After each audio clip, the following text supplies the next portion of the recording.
Hello, everybody. And it's been a long time since we've been in this place before, but welcome back to Breaking Fast with the Blake. Thank you, thank you. We're so glad to be back. And she said, So you won't be seeing I can be, I can be, but I have multiple persons and personalities, so who knows which one gonna really come out. But today, well, thank you. Tell the truth and shame the devil.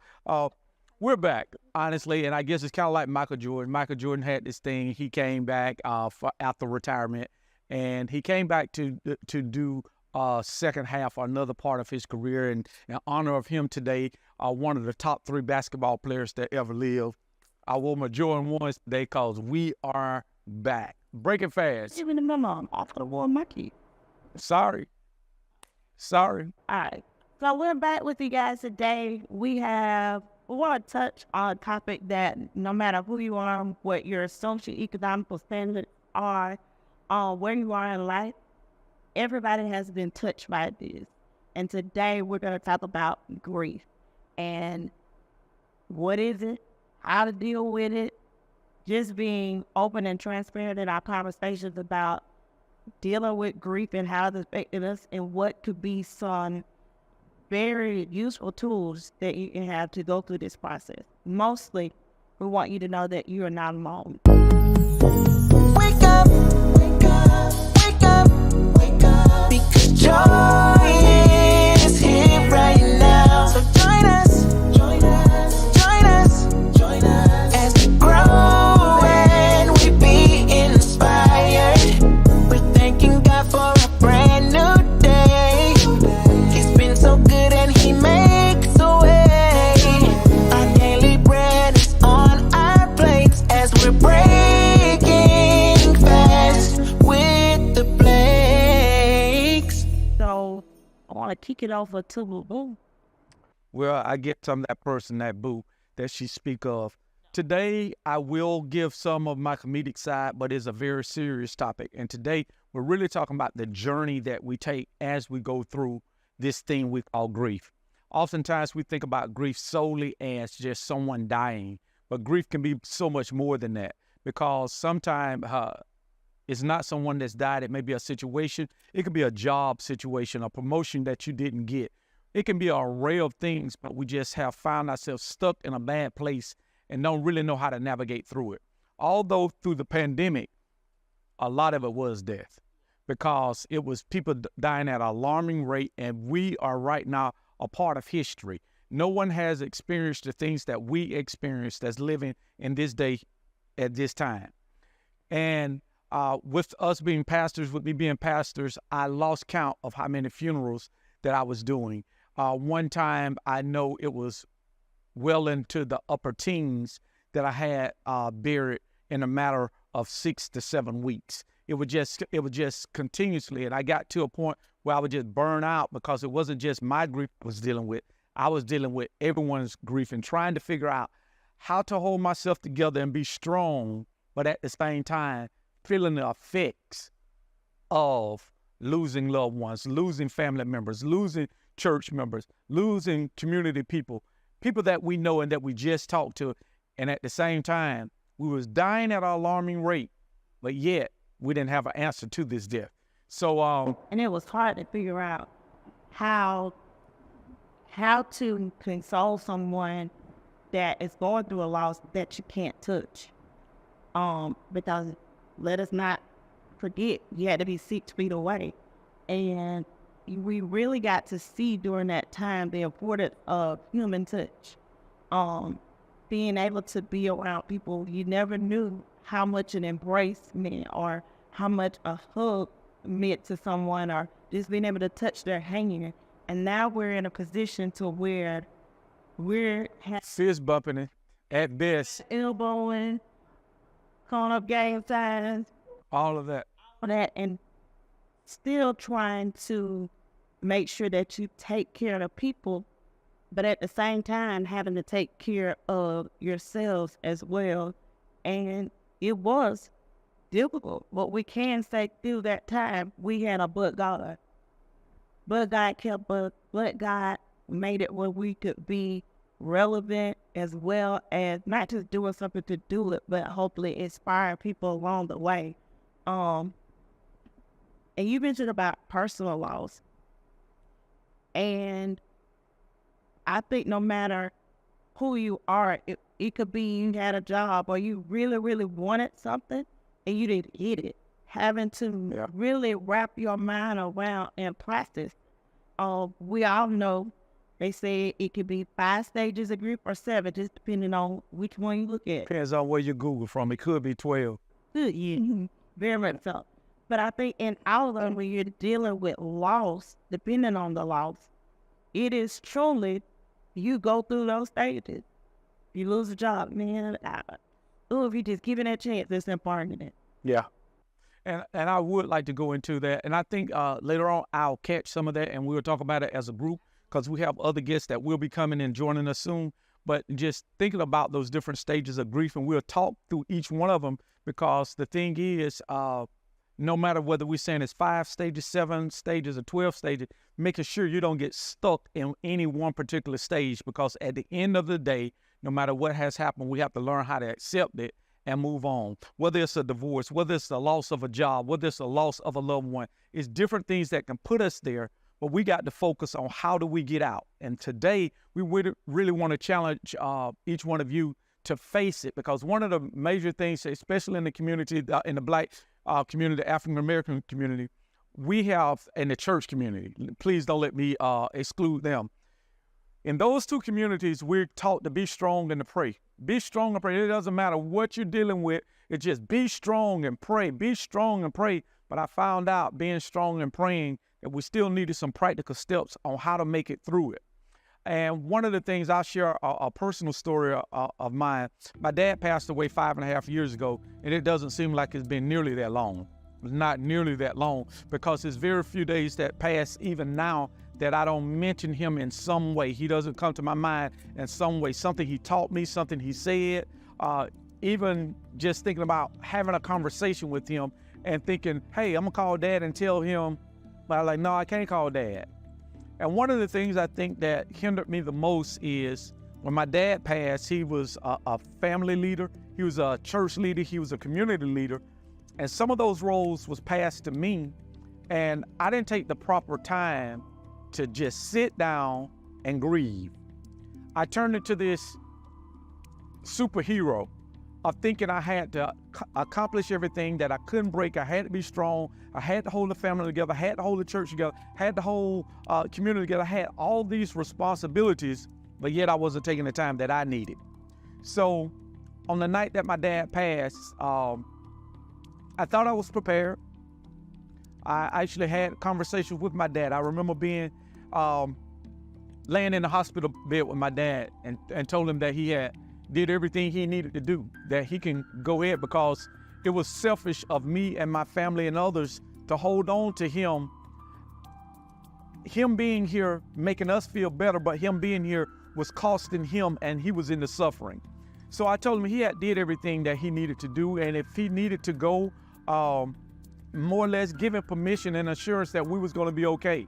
I even told him about his bride that he had been married to for more than 50 years. If my bills don't get paid, hers will. Don't worry about Mom, we got it, we'll take care of her.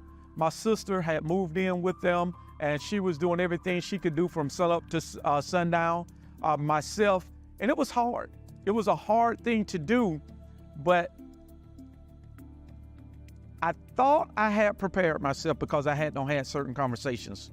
But the night that it happened, I found that I wasn't prepared at all. And I had said I would never do a eulogy for either one of my parents.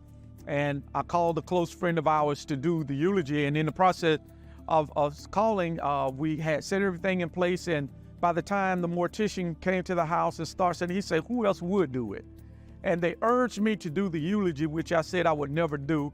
And so immediately I had to turn my feelings off from a grieving son till now I have to be the preacher. I have to be the pastor. And I turned into that role, and I locked in, and doing all of this going on the night before my dad's funeral, which we did the eulogy, did his funeral 3 days later, a close friend of ours, her father passed away. So I had to shut that off. I wasn't prepared for the eulogy because 1 or 2 o'clock in the morning, we're in the hospital embracing another family, encouraging another family, and the next morning, we're gonna have to do my dad's funeral. So I locked into this robot state. I locked into this numb state. I locked into this place where I don't feel it.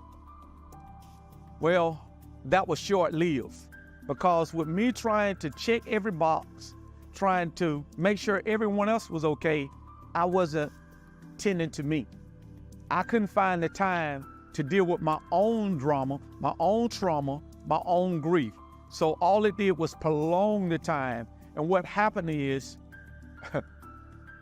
for some reason, I don't know where we get this notion from, as if we can't cry, we can't grieve. We have to stay spiritual. We have to continuously speak in tongues. We have to continuously quote all the positive affirmations of the Bible and not take time to say, I'm hurting. It's more than I can withstand, more than I can endure. I need the help of others and I need the help of God. Some of the last words that he spoke was keep fighting. It was something he told the family to keep fighting. And I still can hear him saying that. And the actual, a month later, we did pastor's anniversary, and it was along those same things that we was in a war and we had to continuously fight. And I can't tell you all the proper ways of grieving and exactly what needs to be done, but I do know there's an end road to it. And if you begin to reach out for help, that it can happen. And the last thing I share with it, one of my grieving processes, and I didn't know it, I was well in my 40s at this time. Like we said, I was in my upper 40s in this moment. And my wife and I, we was in New Orleans. And one of my grieving things is, don't judge me. One of my things is when I got this tattoo. And it's actually a tattoo that is a popular tattoo. It's a cross, but it has only the strong. But I didn't put survive on the end of it. A lot of people say only the strong survive. I found out there's so many different aspects to being. So I left it open-ended so you can almost plug in your own answer, your own response, kind of like a fill-in-the-blank test. You fill in the blank, only the strong. But then if anyone noticed right at the bottom, I have one nail, and it's basically symbolic of my dad at the foot of the cross. Now, I know we have the saying, and what we talk about in church, oh, it's wrong for tattoo. Yeah, that's for another time. We can debate it or whatever. I may not debate it. It is what it is. Well, I'm not even going to try to plead the case. My point on that is that was part of my grieving process. It may have been bad, but in that moment, that's what I did. And it's actually had on the center of it. So it is what it is. I'll say this. Do what you can do to make it through. Make sure they're healthy things and not destructive things. And remember this, before we invite our guests, I want you truly to remember this. Use God, and maybe it's the wrong terminology, as your crutch. When you need something to lean on, although this is not going to be real churchy, it's not going to be real preachy, we all lean on something. Do not be afraid to lean on God because he is a burden bearer.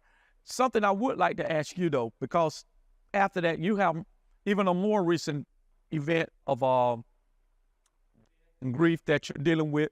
And a couple of weeks shy of 1 year, you lost your dad. Father's Day of last year.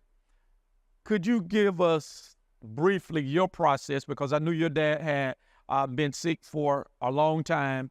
And how was it when it was, although you knew it was coming, but when it happened? I really got to realize that even though you know it's coming, it still doesn't change. That hurt you, even though you try to prepare yourself, you cannot prepare yourself. It doesn't become real until it's real. Mm-hmm. And I, even earlier when we were talking, one of the things that my dad and I had was before I would leave him, I would kiss him on the cheek and he would kiss me back. And I'm thankful that day that we went by one more time, because if I hadn't went by one more time, I wouldn't have had that one piece, that last little thing. And it gave me two things. The love of the Father. The love of your natural father as well as the love of your spiritual father. God knew that I was going to need that little piece. And June knew I was going to need that piece. So that one last sacrifice that he made meant so much to me. And I can't explain it. Even as recent as last week, I didn't realize why I was so emotional, why I was crying all the time. And then it hit me. Father's Day is coming. And I got a better sense of why everybody's not happy on these occasions.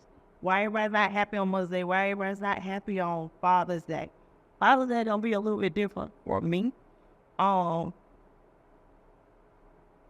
Even though there are moments where you want to celebrate, it's hard. I ain't crying right now. But Oh, you got a particular time you gonna cry? Oh, okay. Okay. But during that time, I realized that I needed some time to just pull away and process it. Not that I was trying to be rude. I didn't talk on the phone. I needed me a couple of days to really like wrap my mind around my dad is no longer here. And it wasn't about other people. And I was able to appreciate you need somebody that's here to say, okay, you need to get out of the bed today. Because I had been in bed like maybe 2 days. You need to get out of bed today. Okay, sitting there, you have people that genuinely care, genuinely want to be there, but you have to allow that person that space. And I just needed that space, not to be Lady B, not to be Pastor Shan, not to be Dennis' wife, not to be Peyton Tyler and Candace. I didn't need to be anything but be June's daughter at that moment. And I was thankful that I was able to have those pieces and the people that really cared about me and respected those. So just being in a place to where when somebody say, I only need to talk right now, you can respect this is not a moment. But realizing you just physically sitting there, or you physically just coming and say, do you need something? And allowing you that time, allowing you that moment to really like process this is key to moving past this moment and to being able to move forward.